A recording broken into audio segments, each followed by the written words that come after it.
Welcome to the Growth and Banter podcast. My name is Blake McCullough, CEO and founder of GMS Media Group, one of Australia's leading digital advertising and advisory firms.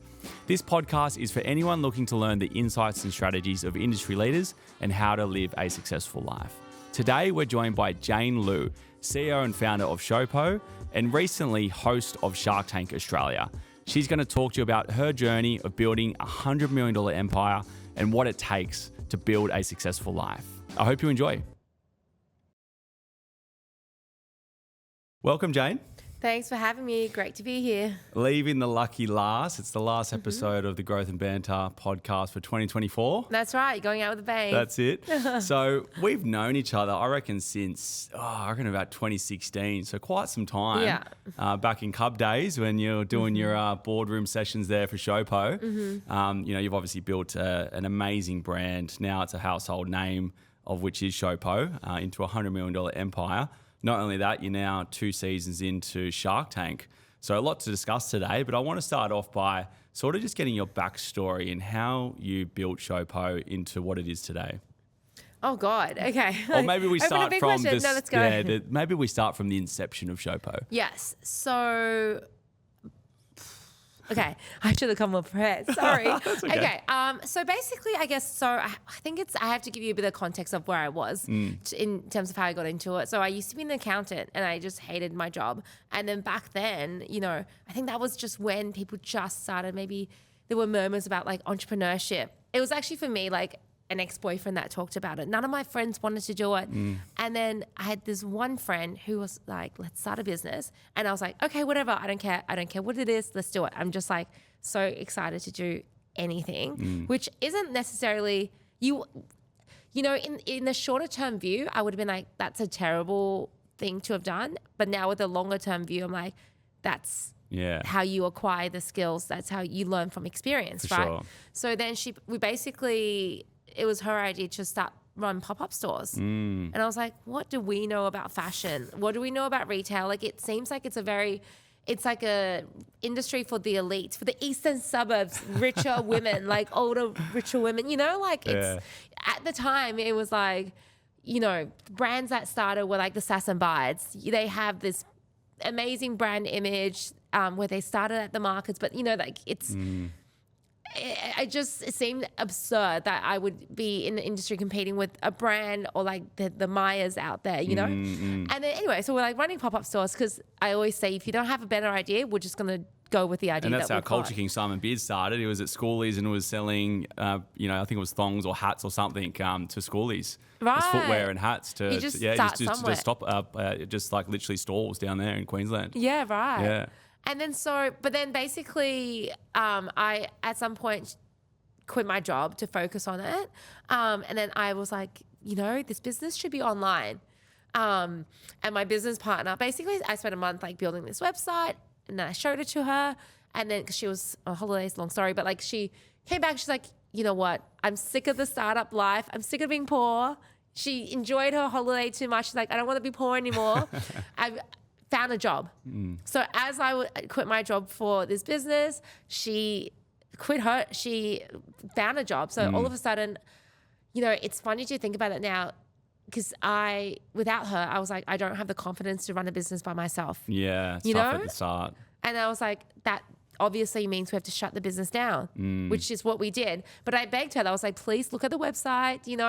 I really think we've got something here. And we were essentially pivoting, but like, I didn't even know what that word meant in a business context, And so she refused to look at the website. And she said to me, she looked at me square in the eyes and she said, look, Jane, nobody shops online. And I was like... Yeah, because you're way ahead of the curve. Like e-commerce now is saturated, but like way back then, like how long ago has it been since you started? It was Showpony initially, wasn't it? Yeah. And then even, I always say this, the thing about trends is sometimes you might think like, at the time I was like, oh no, there's already ASOS. There's like other brands out there doing it. Thinking you're already late to the trend, but you probably don't realize how early you are. Like even like social media trends and, other... So true. Like CGI things, like all those little things that are happening, like especially when you get more into the industry, you get more experience, and you're seeing more, you will actually feel like you're more behind, but you're actually probably even more ahead. Yeah. There was a stat, Meta Research last year, which was interesting, that I use a lot in our sort of consultations with our brands. And it's like a sort of a, progression from beginning, like people who are beginners with like digital media and social media, all the way through to people who consider themselves an advancer. And 35% of businesses that are SMEs in Australia are still in that beginner stage. And like social media and digital media has been around for 15 years now. So you're right. Like even though people, I've been in the space for 10, 15 years, you've been in the space for a long time, we feel probably seasoned, but most businesses are still adopting to get into it. And you also don't realize, sometimes you're like your own harshest critic, right? You think we missed this trend. Oh, we're not doing this well. Like I was on the drive here, I was listening to a marketing podcast and they were like, brands like need to do more of this, more of that, like more storytelling, integrating editorial with storytelling. I'm like, we can do that better. We're not doing enough storytelling. I'm thinking of all the things we're not doing right. And they were like, like Showpo do it really well. I'm like, oh, okay, I need to give myself more of a pat on the back. Like I sent it to the team. How I was funny. Like, being too harsh on my, you're your own worst critic. You're literally giving yourself advice from someone talking about you in a case study. I'm like, oh shit, that's great. Maybe we can rewatch this and then give each other advice on what we've been talking about. Yeah.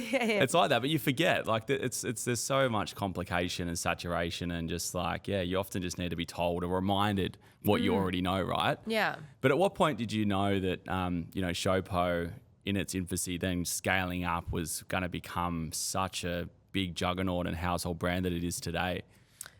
Was there a certain moment that you're okay, we're onto something here? Yeah, there's been milestones.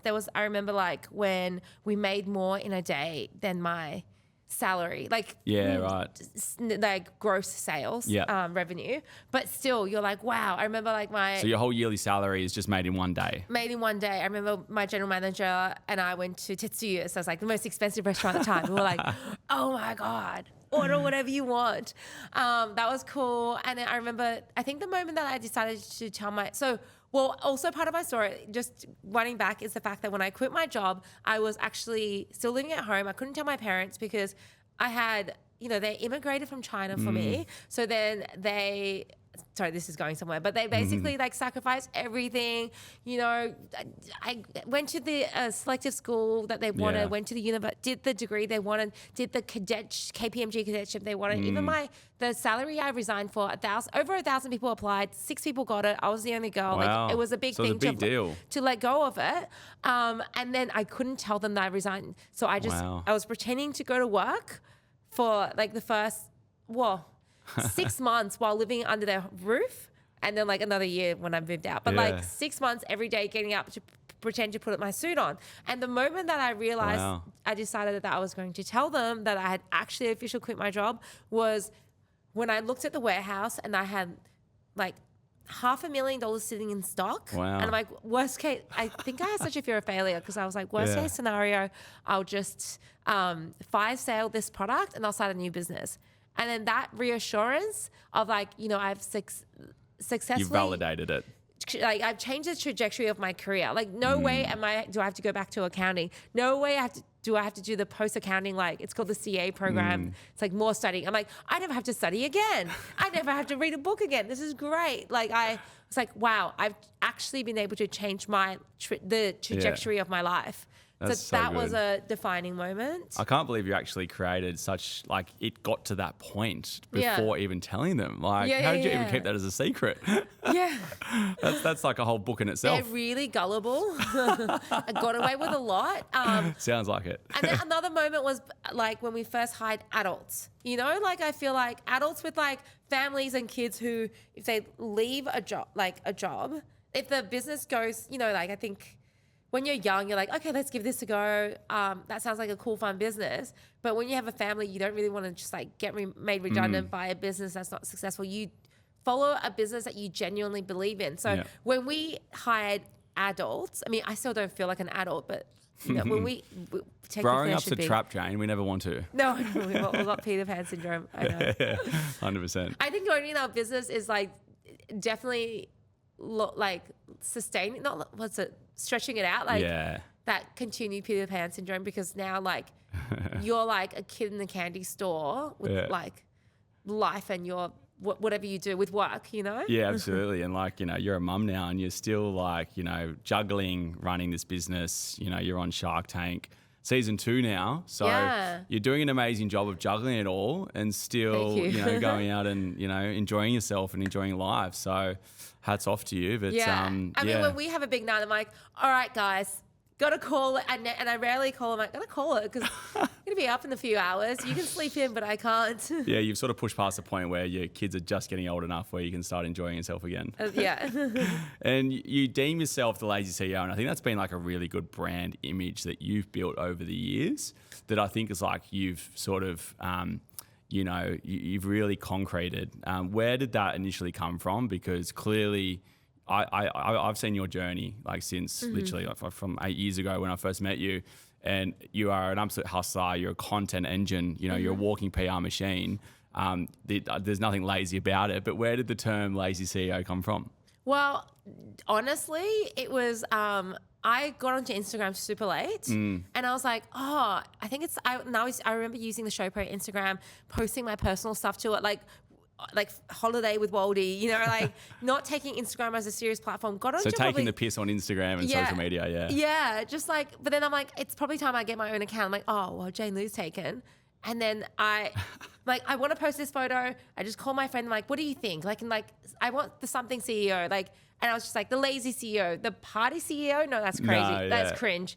And I was just like, what can we do? I wanted something jarring. So that's literally how it happened. And now I'm filling in the gaps to how to kind of like, not justify it, but like why that brand makes so much sense is that, you know, if you love what you do, then it doesn't feel like you're working. Yeah, true. But also I really love this, I think it's Bill Gates' quote that if you wanted something done, I should really learn this quote. I know what you're talking about. Yeah, like if you think being lazy as a boss is better than trying to be too smart because you figure out a shortcut to the problem. If you want an efficient way of doing something, give it to a lazy person. Yes, that's right, because they'll find a quicker way to do it versus someone who will overcomplicate it and find a long way to do it because they're too meticulous. Yeah, exactly. And you've got to have a sense of naivety when starting a business, and clearly that was probably part of the process of, you know, making that huge decision of leaving that, you know, sounds like a really great role into something that was a bit unknown. And it's funny because like Pip Edwards, who I had on the podcast, she came from PwC.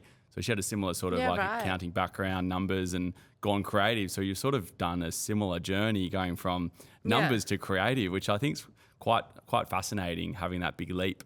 But yeah, going back on like the social media and I guess your personal brand, you know, I think positioning your authority in the space, and I think a lot of people look up to how you run the business, and that lazy CEO like sort of persona I think would help a lot, or would have helped a lot with recruitment, you know, people wanting to work with you, having like a fun environment to work in as well. But I remember even Facebook, when you're posting organically, when Facebook was an organic platform, not so much anymore, you use a lot of humor-driven content in your memes. Like, how did that come about? Because I know they used to get so much engagement even on Facebook when you were just posting nothing but humor. It wasn't even to do with the business. I think that was a really cool way to educate the market on who you guys are. It honestly kind of happened by accident. I remember discovering my first meme. My friend lives on, like, it all happened around here actually. My friend lived on Oxford Street, and then we were going to go to the Cross, and we stopped by where I used to live on on Stanley Street. We're like, let's stop by for a pre-drink, and then he like showed me like my first meme, and it was like awkward. It was awkward penguin, and then we looked at like angry Asian dad, and then we ended up not going out and just looking at memes all night. It's like getting stuck on reels now. Like, I'll go to bed and spend an hour on my reels. Like it's so addictive. And then so I was like, oh, let's just like post. I'm like, I'm that person. I'm like, oh, this is, you know, I have this like, it's funny. Some people I'm like, why did you post this? I just have this urge to like post things, share things, you know, like, and so when I did my first post, I think the reach or the engagement would have been so much higher than a product post. And then it just kind of like kind of just grew from there. This is what I love about social media, like the instant gratification and the gamification side of it. Like you can just play around and see what happens. Yeah. And it's like Red Bull don't post their products, but they post their experiences. Yeah. So you sort of chose that more humor, lighthearted meme journey to start with. And I remember, you used to get heaps, like thousands of likes, hundreds of comments just on a meme. Yeah. Didn't even have anything to do with the product. Yeah. Such a way. Well, the thing is, you get those views now, but they don't lead to followers. Back in the days, you get followers from it. And I was like, oh my God. Yeah. It's a shame that, I do miss the organic days of Facebook. Yeah. And then Instagram's starting to head that way now as well. Yeah. I guess TikTok's the new frontier when it comes to organic, isn't TikTok it? is like, it's annoying. I still haven't cracked TikTok. Yeah. And it's just so, I felt like if it came out when I was younger, like back, the timing was so bad because like when we were just doing so much stupid content in the office, we were like putting it on YouTube and like putting it on, stories. It wasn't even like, Reels didn't exist back then. No. And then we go into... I don't think videos even exist. It was just a static imagery and like updates. When TikTok blew up, we were at home and I was pregnant and like, it just wasn't the right... You could honestly, the right person being pregnant can do it really well, but like it felt I just wasn't in the right mindset. Also with COVID, thinking the world was going to end. Also, business was not going well during COVID for us. Like, unlike... for a lot of other online businesses, it wasn't for us. I'm like, the last thing I was going to do is like start dancing on TikTok. But that's the thing. It's like, you're never too late. Yeah. Back to what we were saying at the start, like even now, think about where you're going to look like in 5 years. You'd be like, no, that's still the right time. Yeah. And you just got to keep up those trends and just move to that next platform. I have a belief, obviously, with what we do, which is like trying to help brands online, right? Like we have to be one step ahead. It's just things don't happen overnight, but they slowly will progress to where that audience moves to.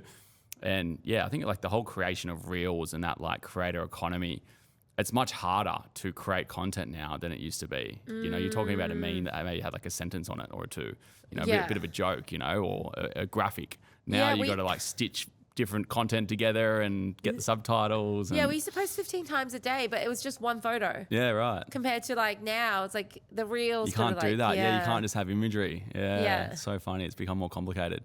But I guess moving into, that style of business that you created, let's move into your culture, because I know you do have an amazing outlook on your culture. One of the best office warmings I think I've ever been to was your office in the city, and you had rosé on tap in the kitchen, and I think you've done. I was on like someone's shoulders during the party and just pouring like Red Bull down everyone's throats. That's when we had the Frisco and we used to go in between. And I think you've just done such an amazing job of building that culture with your business. And, that's something that shouldn't be taken lightly, because culture is the key to any great brand, and the people are what makes a great brand. But how did you sort of initially start building that fun environment for people to work, but not only work, like you're a serious company, but also balance it with, lots of events. And I know that you sort of document, a lot of your social events. And I know like Adam and Raquel do the same thing with their team, who was Elijah. Talk us through how that sort of became, the cornerstone to growing your team. Yeah, well, it's a bit of a puzzle, because I think at the start it was easy. It just came organically because you kind of want a company that, an environment that you love. And the thing that I really loved working corporate is the things that they've done.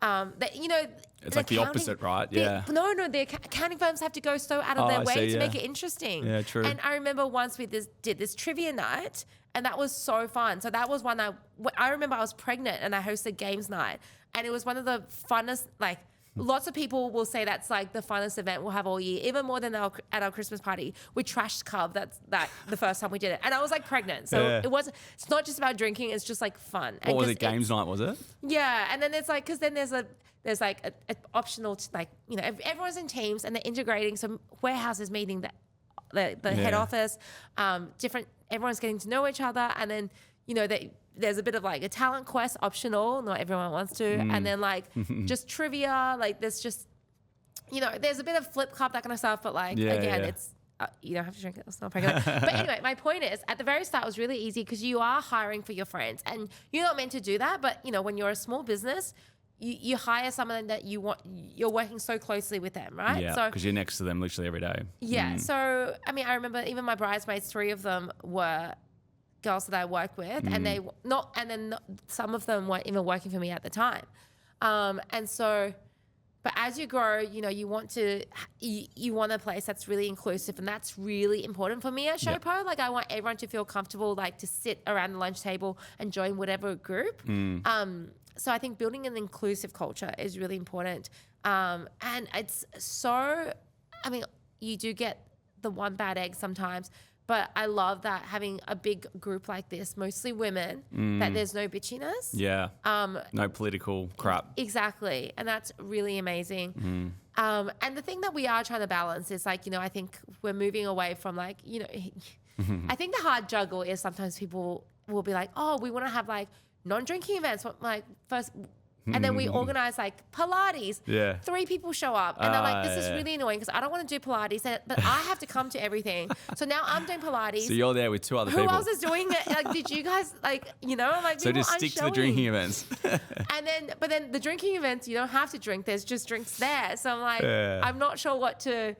It is a hard balance. Like we do the same thing. Like I don't want every event to be a drinking event, and like I practice that holistic sort of lifestyle and culture in our business. And we don't even stock the fridge with alcohol because we're there Monday to Thursday, and Friday we do remote. That might change when we are moving into a bigger space with another sort of JV set up next year. We might do the Fridays, in which case it might become that. But yeah, you're right. Like we've done, health and wellness events, and we've got a small team, and it only takes a few of us to be missing for it to not be an event. Yeah, exactly. And I think the other thing that you're trying to balance is like getting the content right, because people are like, oh, are you just doing this? Like, I feel like you're doing it just for you'll content. have the one bad egg who's like, oh, you're doing it for content. It's like, no, because we're doing influencer events. Yeah. And we're putting that content up. I feel like it's a good way to balance, to show that what we're doing for our staff, what we do for our customers, like to be holistic. Like I document everything, and I feel like you need to know what you're walking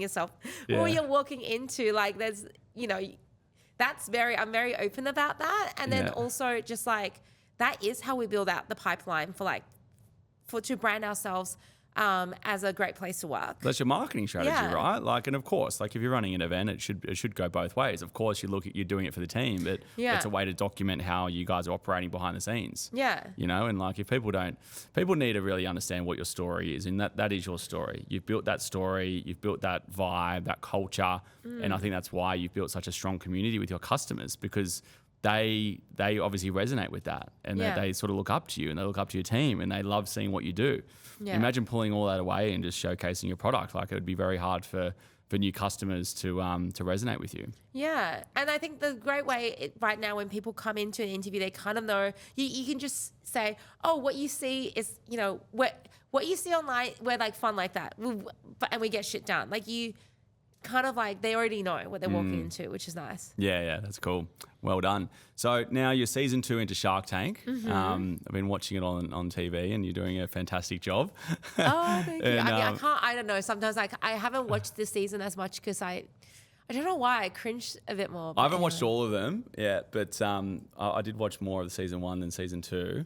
I don't really watch too much TV these days. Yeah. It's more Netflix, but yeah, I mean, like, talk us through, like, that, firstly, like, what an amazing achievement that is to be a shark and to get on that TV show amongst other, quite influential people. Obviously that was derived from America. I don't know how many seasons Australia's done, but I know it's been around for some time, and you've sort of gone through 2 seasons, so you're obviously doing something right. How's that experience been? Oh, it's just the best. I just can't even believe, like, I remember when I first got the email, the producer actually made a typo. She wrote Shark Tanks. I'm like, this is one of those fishing emails. You're swimming with sharks. Yeah, I'm like, and then anyway, I didn't think, I was like, surely not. There's already Shark Tank has been, the previous season got cancelled. That's right. Yeah, because there was a bit of a gap, wasn't there? Yeah. Never thought that would happen. And then since then, it's just been such an incredible ride. It's like filming is just so fun. It's intense. Like it's pretty scary at first, but I feel like when you get into the environment, after a few days, it becomes quite natural. Like I would definitely change my investment strategy, going for the next season Okay. if we get renewed. So that'll be exciting. And just I think it's just opened so many doors, like the opportunities, the things that I'm doing. Well, it's you're just sort really of a cool. TV celebrity now, right? No, So- it's a bit. Well, I wouldn't say celebrity, but like it's cool. Yeah, it's a whole. It's yeah. And It's a cool like title. when people are Shock. watching it on TV, I know that some of the pictures go for, I don't know, like how long, like 15 minutes on TV, but how long do they actually get filmed for before they edit it? Go from like then average 45 minutes, Okay. but they've been like an hour and a half. Wow. And like I'm like trying. Sometimes I'm like, oh my god, and I'm already out, and I'm like, God, this is like I So you don't. got to keep listening to But them. I'm like, no, this is a life-changing moment for that person. And they've been like Yeah. rehearsed, like they've been practicing, they've been building it up for weeks. I'm like, don't like stay with it, you know? Bring your A game because they're bringing their A game. Yeah. I bet you've seen some probably amazing pictures and also some shockers. Yeah. I mean, without obviously mentioning the brands, like what's been some really great pictures you've seen and potentially even some shockers that you've seen? We don't want to throw anyone on the bus here, but I'm sure there's been an amazing pitch that you're like, wow, this is really good. I remember I just thought of a good story for one of the seemingly bad ones. There were these two guys, they had a toilet brush and I think they were heavily overstocked. Right. I'm not sure and then I think the product broke on TV, but they were bummer. so nice and likable. And I think, we were like laughing a lot during the pitch. I think all the sharks gave great advice, but I think from airing, their sales popped off. Really? So I'm like, that's Yeah. a really amazing story. Yeah, because not everyone's sales do. Yeah. But some people's really do. Because some people, I feel like some brands go on just for the exposure, right? Like they don't I necessarily reckon. some even say like I don't even need the money. I'm just sort of here to sort of expose the brand. Like, it's like some people openly say that to you, don't they? Yeah. So like I think as a marketing, Or they say pitch, like they can. Well, they say like you can kind of tell. I or don't they think say that they openly want say your it, advice rather than they don't need the money sort of thing. Yeah. But yeah, that's been again like such a great experience for you, and then leveraging sort of like your journey with Showpo now into that. How has that impacted, I guess, Showpo as a business and your personal brand as well? We definitely from a direct sales perspective, we were never expecting it to impact sales, but I think definitely saw an impact on like searches, like direct traffic and like sales. Since in Australia, we've had an uplift in Australia since then. That's been great. it's hard to say if it's been sustained. It's just been like growing since, but there was a definite jump, which is great. That's what you want. If they want to keep pumping up more marketing, that's great. So you'll say yes to season 3 then, obviously. Yeah, definitely. How good. And I guess speaking of like this year, because I know I spoke at we're sort of premium partners in Meta, because a lot of our client spend is still on Meta versus search, even though we are splitting it, between the two. But I did an SMB summit talk, and a part of it was like Q4 spending around this current period into 2025. The shifts to the economy from a retail spending point of view, and then obviously the influence of AI. Like, what do you think's been, the biggest shift with retail online this year? Because there has been a lot of stuff going on with the economy. Like, what do you feel has been an impact that you've seen potentially with some of the other brands you've been talking to on Shark Tank or even Showpo? Like, what's been the biggest shift this year? It's been interesting. I feel like, I will say the biggest trend that's coming will be TikTok Shop. Right. That's what's coming. And This what's TikTok year- Shop? So I think basically it allows everyone to just kind of like, every creator can just be, right now with affiliate marketing, you have to go sign up, you have to get Yeah. approval. Like, it's like a whole process and it's through a third party. But TikTok does it so like, I think it's like a seamless process between the creator and a brand, and they just, if they make content, and the thing is, it can blow Okay, up, right? yeah. Like, they can get millions of views. So then you're not limited to even yourself as a business to find creators to, source that product. People who genuinely love your product, they can Sell your products. they can sell it, And they get you commissions can get from it. so rich, and you can like be a content creator. And that's the thing. Wow. It's like a lot of content creators, it's like you can get paid fees for product and you're hustling for it. But I feel like this way you can just stay at home. You can just make product based on what you like. It's like cutting out all the admin of like negotiating deals. And you can just, with a lot of creators, you're like, what's the natural step? Do you start your own brand? But like, do you okay. love creating content, or do Interesting. you want to do operations, admin, sales? Like you can just create content and focus on what you're good at. And I think that's just, that's a huge opportunity. It's a game changer. Like I swear to God, if I didn't already have a job and I was like 18, if you didn't already have $100 million business. Yeah. If I was 18, I'd be like doing that. I'm like, do I need to go to uni? Like, I mean, I would be like, that is sweet. That's actually really interesting because, like, yeah, we've evolved from, influencers having lots of following on Facebook or Instagram, and then they get paid a truckload for one post. That's now diminished to now, sort of more the creator economy where people create content and the brand uses that content for the purpose of their own socials and ads. So that's what we call UGC, right? User-generated content. So this is taking that one step further. People that are good at creating content and showcasing products, they're getting paid to sell that online. That's massive. That means like you said, they don't even need to, because like that is the natural progression. If you build a big following, whether you're a health expert or a bikini model or whatever, you naturally have to then think about what is the business to leverage my following. So now you don't have to do that. Yeah. Wow.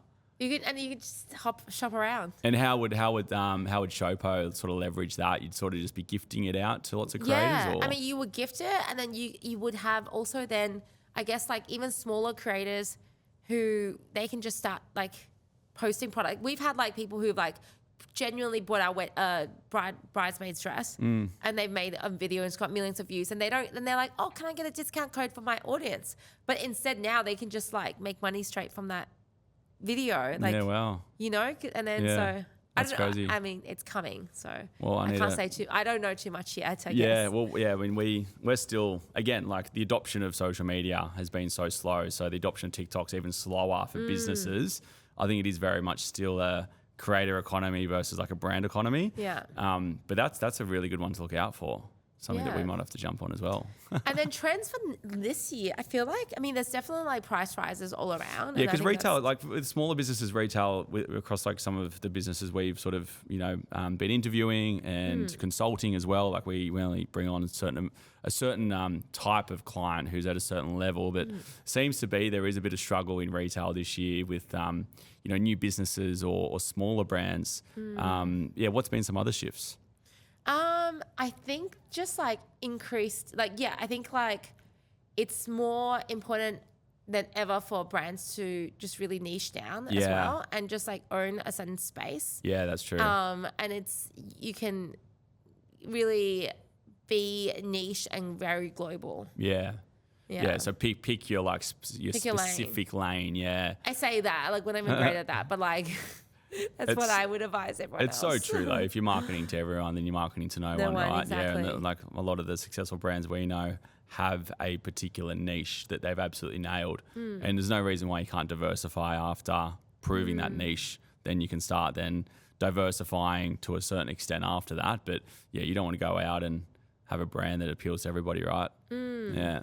And another trend, I guess, it's like the customer, like moving away from, this is very specific to like, I guess more like beauty and fashion brands, that those industries that do a lot of like influencer events and trips, the move away into doing that with customers and involving customers more. Okay. Yeah. So you're engaging that. Yeah. So a lot's happening. Yeah. I mean, it's only going to get more complicated. Now we've got AI to deal with as well. Oh my God. Yeah. Are you guys doing much with automation, AI, and the business operations to sort of get efficiency? There's AI in the customer support that helps. I think like, that website has whatever AI for like visual merchandising optimization, that kind of stuff. But like, did you see the job application that I got? Like someone just copy and pasted. It's like, okay, I'll write this in like a more eloquent so they've copied it from ChatGPT. Yeah. And then the whole thing, and they didn't even fill in the square brackets. And then even last week, I think my Waldy got a text message being like, oh yes, I'll write this message it's a professional manner. Oh, no way. And there was a text message. I'm like, oh my God. So that's definitely still happening. So people are just not really utilizing it like they should. Yeah, but even people on my team who write me things, I'm like, you've obviously put this in ChatGPT, which is fine, but that's so long. Just give me the bullet points. Just tell me the prompts you gave ChatGPT. Yeah. Or like, give me put it in bullet points. Well, you can't just cut, copy, paste it. I think it's a tool that should be used to draw and extrapolate your own idea into more ideas. They might still edit it, but it's just long-winded. Yeah. You know, I hate reading long-winded It's the things. same as us. If we're purely cut, copy, pasting from ChatGPT on an ad, it's so obvious. Yeah. It sounds and looks like a robot. That will get smarter and smarter, but the way that I think any business should be looking at AI to increase efficiencies, extrapolate ideas is to continue to prompt it in a manner that will then get you the outcome, not just like, hey, ask a question and copy and paste it. But I think like with any tool, it still requires that human touch. Yeah, absolutely. So you can't. It's like running an ad. It's like anyone can run an ad, but to be able to do it properly, or anyone can build a brand, but to do it properly requires that creativity from a human touch still, right? It's just meant to get the ball rolling. It's meant to if you're doing something to make sure you've covered. It's meant to save time researching. Yeah. Not to do the final product. But I've got a really great hack for anyone who has kids. Let's hear it. With using ChatGPT. So you get to an age where they're like, "Mommy, tell me a story about Iron Man." And you're like, "Oh," but you go, "ChatGPT, tell me a story about Spider Loki." That's my son's name, Loki, and Iron Man and Super Mummy, and then chuck a few of his friends in, like and Oslo and Mia. Like you just, and then it's an amazing. And then you go, and then make the story. The theme of it is about outsmarting the bad guys. That brains are more important than bronze. Or you go, kindness wins overall. Like you put in the theme, you put in anything you want, and it just gives you this amazing story. Because like trying to think of a story to tell a kid is not that easy. I wouldn't know where to start. No, yeah. How good. That's a good one. So for all the mums and dads out there, yes, use ChatGPT. Oh, it's a game changer. How good. It's not just used for businesses, right? Yeah. But I think like a key thing there for AI is like it's AI is not going to necessarily replace people's jobs, but those who wrangle it will. Those who are really good at using that system, whether it is advertising or using a particular software, that's just another tool that people can use. And those that are actually mastering it, that will be where, jobs will get replaced from the people that can actually wrangle it. Yeah. And I think there's so much like people just dropping the word AI with no context. Yeah. It's like. It's a buzzword. Exactly. Yeah. That frustrates me. Oh, me too. Big time. So I guess with all the successes you've had, all the journey from, going from a secret business to then a public business, or now it's private but public to your parents, and then Shark Tank. What's been, do you think, the hardest challenge that you've faced over the years?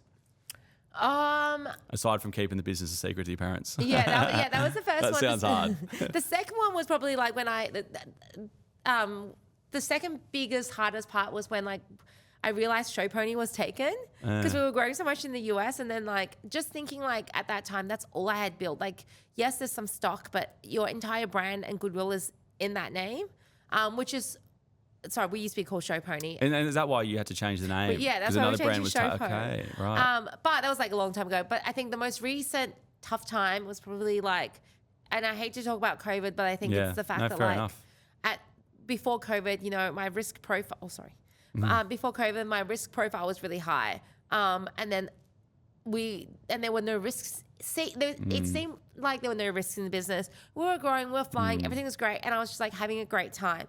Cut to like during COVID, all of a sudden the risks in the business like were so clear and high for every business, and then because my risk profile came right down because I was like now like having a family, just I was pregnant, and then I was like, God, I looked at things a bit more differently. And then also then being cut off from the office environment, which I loved. So the culture's gone then? The culture's gone. We had some bad eggs in the business as well, which made it really tough, I think, which it's hard to fix when you're not in the same office as well. For sure. Like virtually you're like, oh, you think there is, like that didn't help. And then just, I think having a bit of like an identity crisis, because I'm like, oh my God, I'm like, who am I? Like, who am I? I'm like worried about it's like I was a whole different person. I was like worried about the business, pregnant, couldn't drink and like at least let off some steam. Like not really seeing friends. I'm such a social person. Yeah. And I was just like, ugh. The whole life got ripped underneath you. Like, what am I doing? But, like I think the good thing that came out of it is like most businesses did well out of COVID, online businesses, we made some other bad mistakes that layered on top of that. So it was like poor timing. And then so we got ourselves into a terrible like discount cycle because we had bad stock. Then you had to discount that.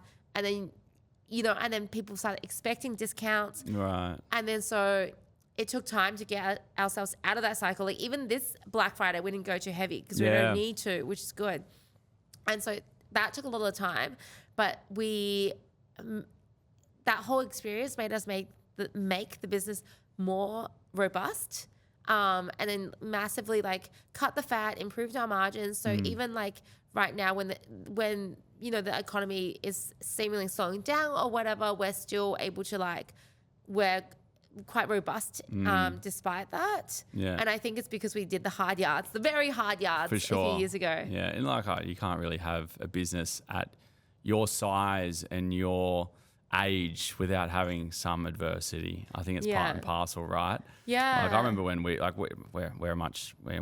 still fundamentally a nimble agency, but I remember like the first few 3 to 5 years, I was like, this is pretty smooth, not much is going wrong. Yeah. And then so it was like post-COVID for us was the hit because we had a lot of like support, there was less tax we were paying. There was, there was a more customers were coming to us because they needed to market online. We're all about digital marketing, right? So, we're working from home. There was less overheads. We had tax relief, and then that gave us a false sense of, I guess, P&L. And then the next year, then we go, cool, let's invest into an office and do a fit out and hire.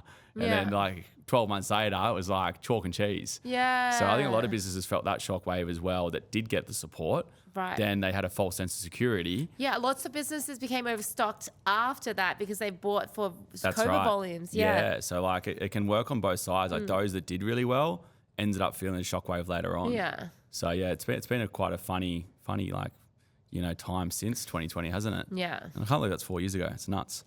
But yeah, I guess now you're a mum. Yeah. Mum of two.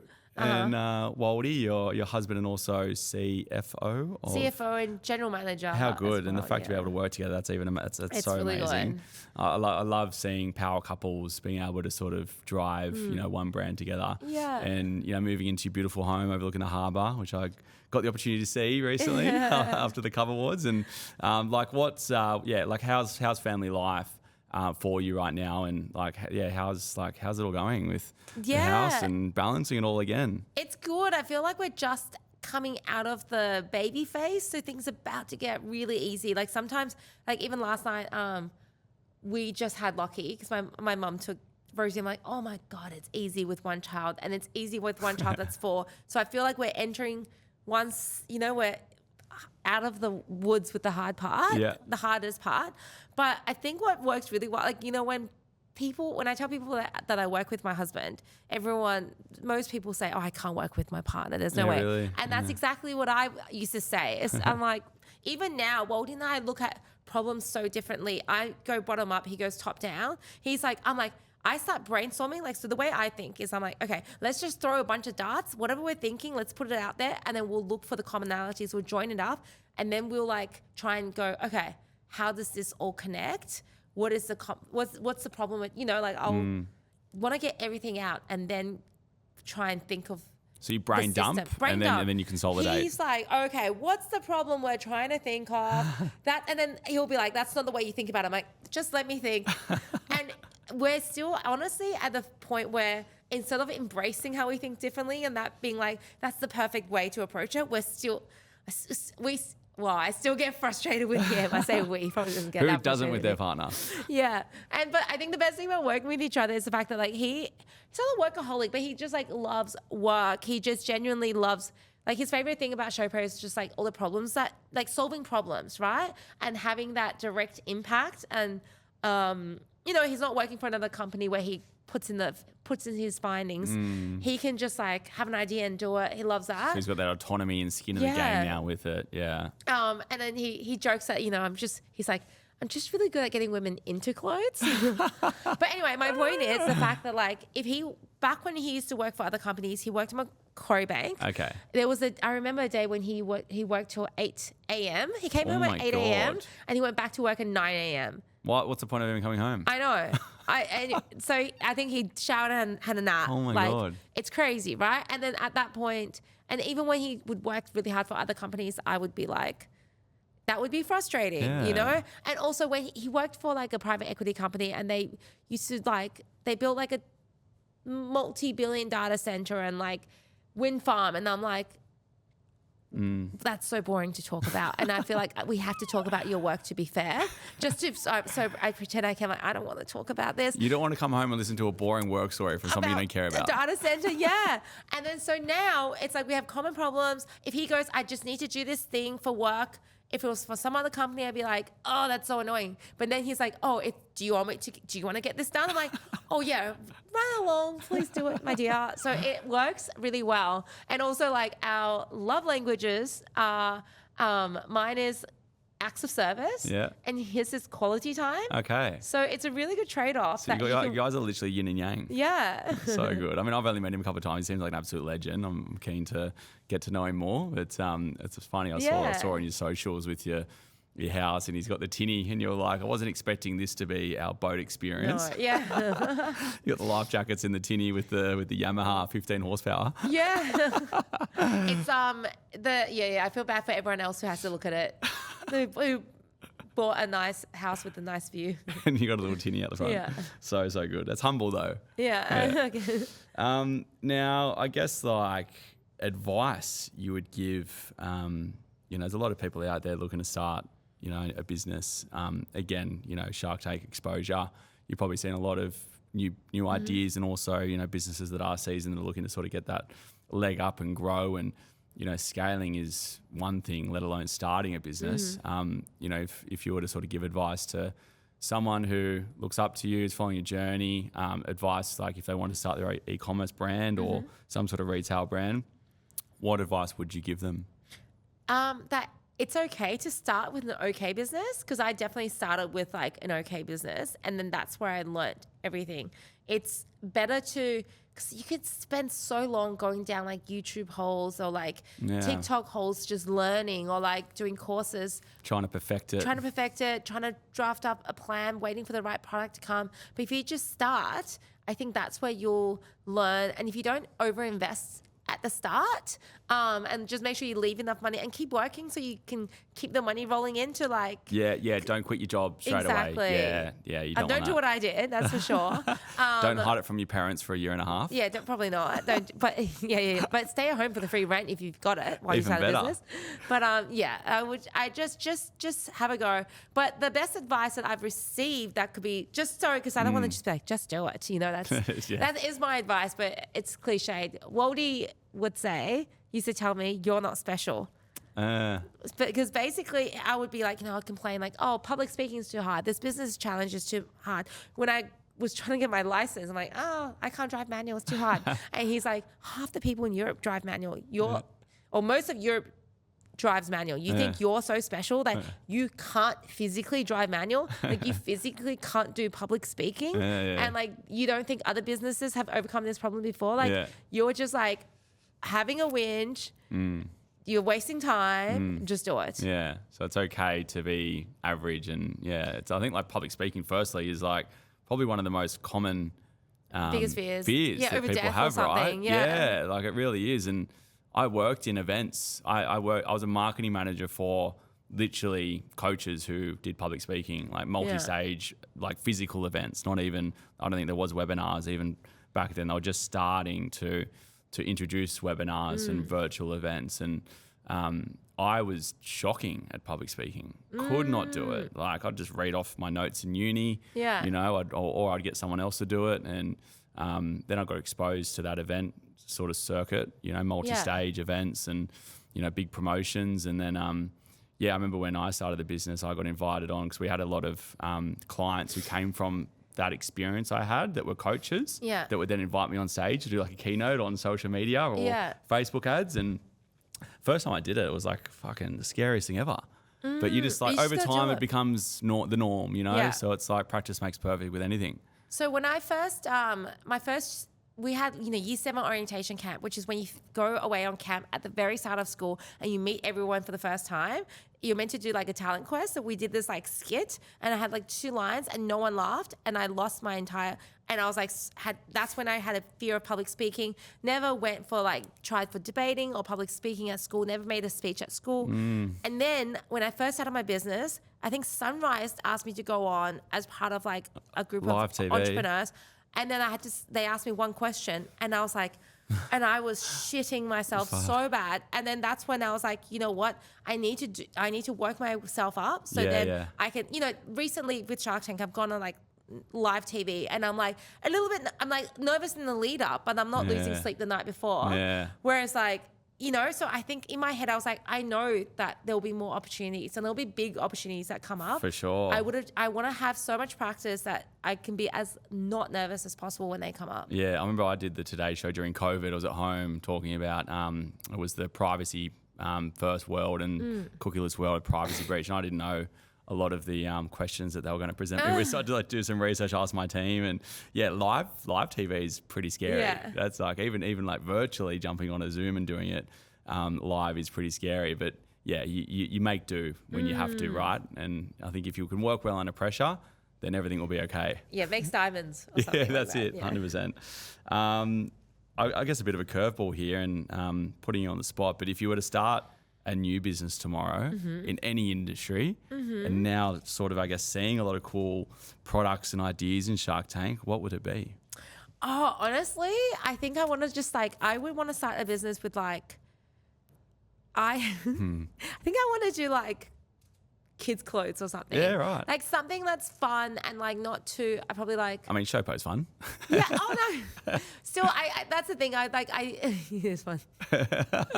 But I think it's So kids' still, clothing. I wouldn't start competing another fashion brand. That's but I think something that's still fashion. I like what I love about Showpo. It's the constant new arrivals. I love how big beauty brands can. I feel like there's been so many successful beauty brands. Like we know so many together. I mean, but it's just having you. It's in terms The of excitement content and the change. you have to keep making content about the same stuff. Whereas the great thing is that I love the constant new product. So I'm thinking, you're like me. I don't like monotonous and sort of like that same thing over and over again. Which is why I guess marketing is, keeping me sort of excited that we get to work with different brands and new ideas and new trends and, marketing shifts. But I understand what you're saying. Like you get your new drops and the fashion constantly changes, right? Yeah, and then if you have one bad product launch, that's okay. You got more coming. You can just keep throwing more darts out, and something will land. We even got some merch done, and I picked it up today. It was just shirts and hats, and that was exciting. I was like, this is actually really cool. Yeah. So I can understand that feeling. That's awesome. So you'll be staying in fashion, but it'll be more in kids range now that you're a mum. Yeah. Well, I just find I can't find great kids clothes. So. Yeah, true. Yeah. Apparently it's because of it's cost the same to produce, but the prices are lower and the textiling. So I think it's harder with margins, right? Yeah. That's probably why there's not a huge amount of kids companies out there, but would make sense. I think that's a Showpo V2 for kids wear. Watch the space. Yeah, watch this Not space. anytime soon. Absolutely not. But you got enough on your hands. Exactly. What does the next 3 to 5 years look like for you? Oh God, I don't know. Is there a plan there, or are you sort of just winging it? Winging it? I've been I wouldn't winging have it been my called whole winging it. life. You've already built something that you don't need to wing, but is there a structure in place for the next 3 to 5 years? I think we're going to spend some time this break to think about that. There's things do we want to have another kid? We're just coming out of, are we, do I even like kids that much? Kids, sorry. Babies. Yeah. And then what do we want to, where do we see the business in the 5 years? You're so caught in the day to day and sometimes you can be you can get emotional with business if you're having a really good day, if you're having a really bad day. It's a roller coaster. Where you want it to go. And so I feel like in the break will be a kind of neutral time period to slow down and really think about what we want. And Reset. Yeah, and reset. But I mean, I'd be happy just to keep doing what I'm doing now, to be honest. That sounds pretty good. Yeah. Don't change. And just enjoying that sweet spot. I appreciate this sweet spot in life when you're still feeling, you're still young, And then like parents are healthy, which is like, so fortunate. Everyone is like just the kids, it's like that sweet spot where you can just enjoy life. Goldilocks moment. Maybe just enjoy it. Yeah, just keep doing what you're doing. Yeah. Yeah, very good. Now, like I guess the reliance on other people, no one is truly independent when they run their own business, even though we like to think so. Who's been some key figures or mentors or people around you that you've supported yourself to sort of get you to where you are today? And I'm sure that's probably evolved over time, but yeah, who's some people that you reach out to, of course, aside from yourself and Waldy and your team? Is there any people external that you have from an advisory level or, even from a, health point of view, whatever? Yeah. Like, who do you sort of look to? At one point I joined like entrepreneurs organization, and we had like a pretty cool group there. Like we had like Jeremy Levitt from Service Seeking, who was like an advisor for many years, like guys from Harris Farm. Like we had, it was a really good group. It was Harris, Harris Farms, Pet Circle, Cocoa Republic, Cracker Wine, Pure Profile, and then Service Seeking, like really That's amazing a good crowd. So that really helped me for like those years. We kind of like disbanded, but anyway, like a band that disbanded. But then like, I feel like the good thing, and then I joined YPO, which is like the next level one. But I feel like I didn't need to, because I'm in a place where I have a Rolodex in a way that if I need help, I can call people for help. Yeah. And I know enough people to then go, oh, do you know someone that can help with this? But I really advise anyone who doesn't to join like groups like Cub. Cub and Boa run the events, a lot of the events for us, which is amazing. And that's honestly, we have that because at the start, it was 20 of us. We were having dinner. We had dinner together and we were like, oh my God, we got so much out of having that support, talking about the same things. This is over, it was 10 years ago exactly. Just having that support. So it was just so, I think it's so important to find people that you can speak to. I was lucky enough to also have a really good team of seniors that I could rely on. But and and people should know, like watching or listening, like you need to be able to put your hand up. Like I see so many people that try and start their business and they're literally just waiting for it to come to their lap. I'm just like, you got to understand, like you got to seek help and advice and like look at other people that have done it before. And it's definitely like you got to fail fast and continue to just get up and move on with it. Yeah. I see so many people just try to set up their business and then they just sit there and wait. I'm just like, go out and do something, like action first, fail, learn, repeat. And then when you get to a point where you don't know what to do, and every stage of business gets to that point, then you got to be able to put your hand up and seek the right help. Yeah, exactly. And that's exactly how I use Cub, right? If I do need assistance at any point or advice, or I need a connection, if it's not in my immediate network, then I'll go to to someone who knows X, Y, Z, and I'll be able to get that answer pretty quickly because it's like 1 degree separation in those communities. Exactly. Yeah. Now, I guess like. I sort of get a good idea already of your lifestyle and work-life balance, but what are some things that maybe people don't know that you like to do outside of work and you're socializing? Is there any sort of hobbies that you sort of... Oh my God, I watch so much TV. Do you? Like I probably watch like at least an hour of TV going to bed every night. Yeah. And then as much on like, yeah.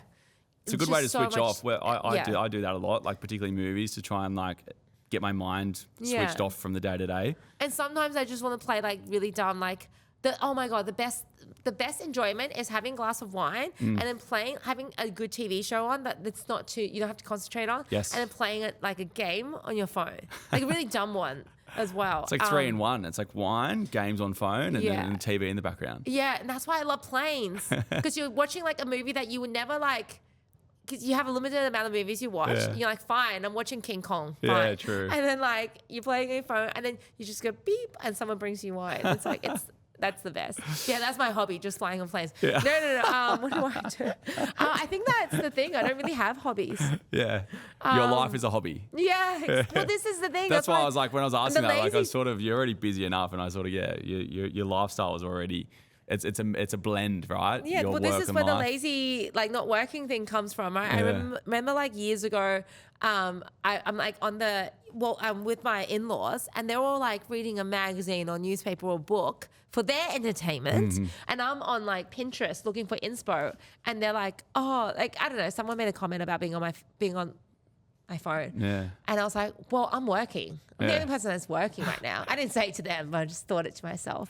But, you know, that's true. Like a lot of the times when I'm on my phone, I'm actually doing market research. Yeah. I'm like, what competitors are doing? Like, I'm not even thinking that I'm doing that, but Yeah. I actually am. I'm saving posts, and half the other time I'm probably deep on reels, getting stuck in well, that's the the algorithm. thing. I think if you're on stories, then you're seeing what your friends are doing, Yes. and that's which I don't really do. It's a great way to keep on track on what everyone's doing. Like otherwise, you just don't really like people don't call each other as much as probably what they used to now. You know. Yeah, I mean that frightens me. Someone calls, I'm like, "What's wrong? What's happened?" You think you're in trouble. Yeah. That's so true. Great insight. And I think, look, you don't need hobbies when you're living a life like you do.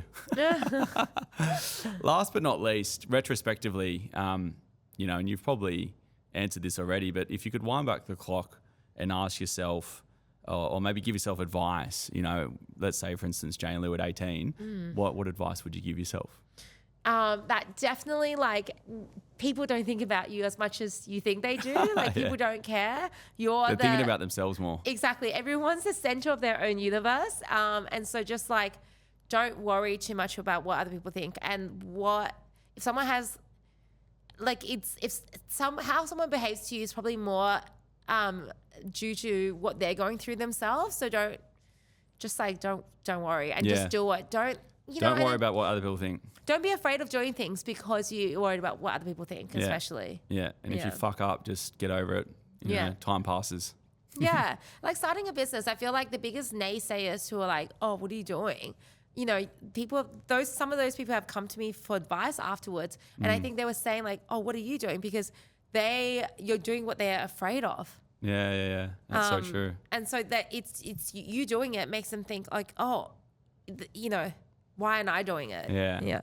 It's like what's the saying? It's like, do it and ask for forgiveness later. It's like action first. So true.